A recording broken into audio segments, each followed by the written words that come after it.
Ooh, new camera. Hello my babies, you're here again with me, Baby. Welcome back to my channel. If you're already a subscriber here, then welcome back. But if you are not, don't forget to hit that subscribe button and don't forget to click the notification bell as well, because it is very enlightening. High resolution here. What? Time honestly goes by so fast. It is February and I'm still, you know, a bit on the throat clearing side of things. I tested negative for COVID, but alas, there are a lot of symptoms that I'm still dealing with. It really sucks. So once again, take good care of yourselves.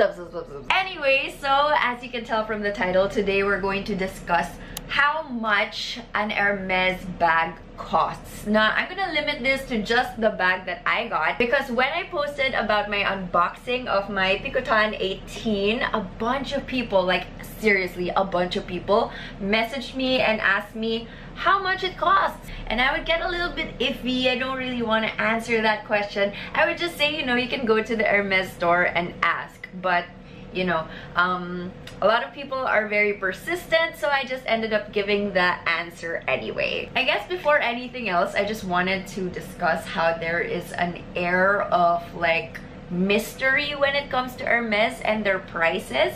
I don't know if you're like me, because I personally didn't know the prices.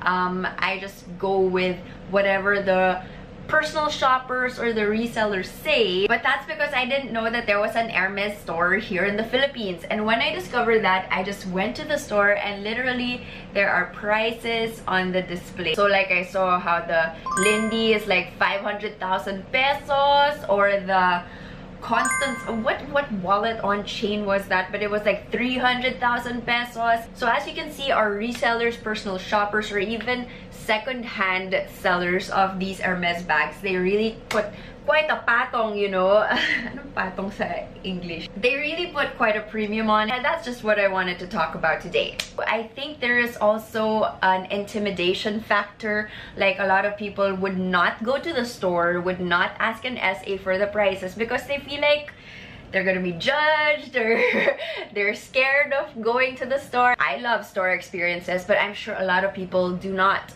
So I just felt like maybe this video might be helpful to people like that. Let us demystify the Hermes store. It's really not that scary. You can go there and ask your questions. They're really so friendly. Anyway, so let's get into it. This is my Picotin 18. And so my story about this is I really wanted the nata color, like dream color. I wanted a nata. So when I asked personal shoppers, they would give this to me at a price range of around 230 to like 260,000 pesos, because apparently it's a rare color, it's seasonal, it's a little bit harder to get your hands on. So keyword there, it is rare and hard to get, so that's why it fetches such a high price. Now you're probably wondering, what is the real price? What is retail for a Picotin 18, no matter what color? Because obviously if you buy it from the store, it doesn't matter if you get just the regular black one, the gold, or the seasonal colors, they're all gonna be the same price.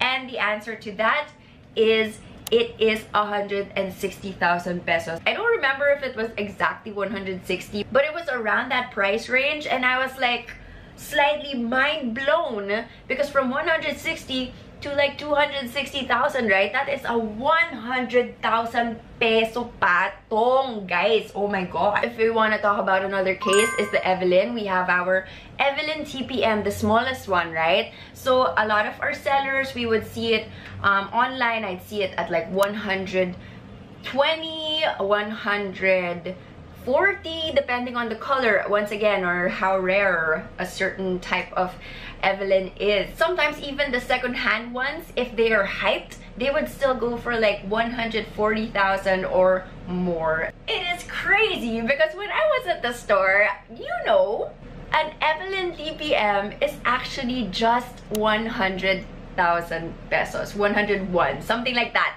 But I was like, what? So now you're like, am I gonna get mad at these resellers? Are they stealing my money? Because that is a huge price to pay for them to buy it for me, right?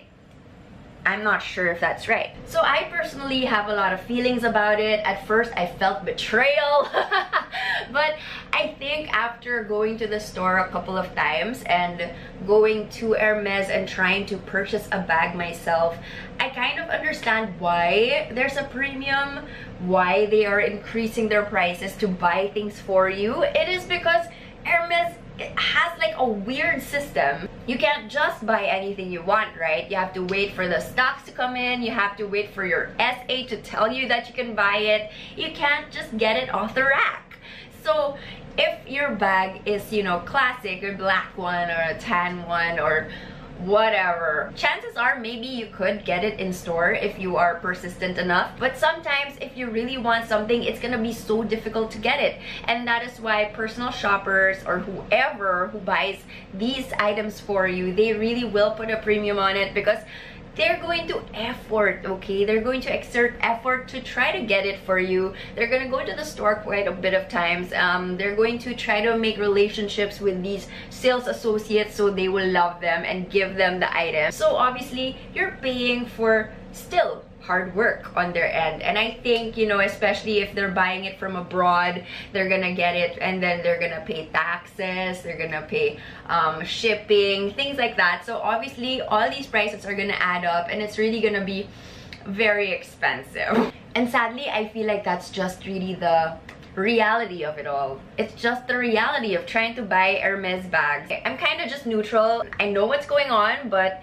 it's kind of sad, right? Because like me, I would still love to get like an Evelyn TPM, but you know, sometimes they have rules. Like I wasn't even allowed to buy the Picotin and the Evelyn. Like, why not? So even if you are a person who has the money to spend, it's sometimes still really difficult. And I think what you're paying for with our buyers is the convenience and of course trying to get the hard to get item. They're gonna make it so much easier for you. So if you I feel like if I had a lot of cash, if I was balling and if I just wanted something and didn't want to go through all of the hoops, then I'm probably gonna get it from a personal shopper. I really think I would. I think, you know, I did have to go through an entire thing to get this Nata color, and I think I was lucky that I was able to get it quite easily, even, you know, despite going to the store 3 times. See, it really depends on you. If you enjoy doing that, and I sort of did,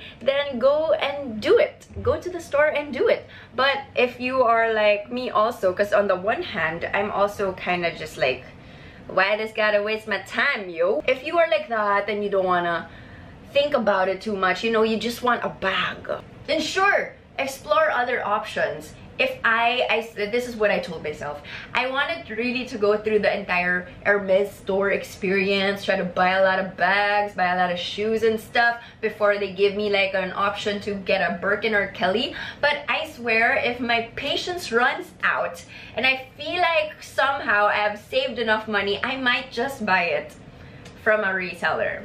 And that's crazy because for Kellys and Birkins, grabe! If in store it's like 500,000 bucks, it's going to be like 1.5 or even 2 million if it's like a hard to get color. If it is pre-loved, it is used, it still might go for like 1,000,000 pesos. That is insane. So I'm not really in a rush, and I don't even know if I'm ever, or like when I'm ever gonna get my dream bag, but I don't know, I just wanted to discuss it here. What about you guys? What is your take on personal shoppers, resellers, buying items for you and selling these Hermes items to you at resale price, which is twice or sometimes thrice or whatever amount they're selling it for? How do you feel about that? Do you feel cheated? Do you understand? Do you also want to be a reseller? Gosh, please let me know in the comment section down below. I would love to hear your thoughts, and also what do you think of this camera? I'm not really sure. I haven't reviewed it yet. I hope it doesn't like blur out or anything like that, but yeah, I'm trying to level it up this 2022. Anyway, that's all the time we have for today. Peace and love. Bye!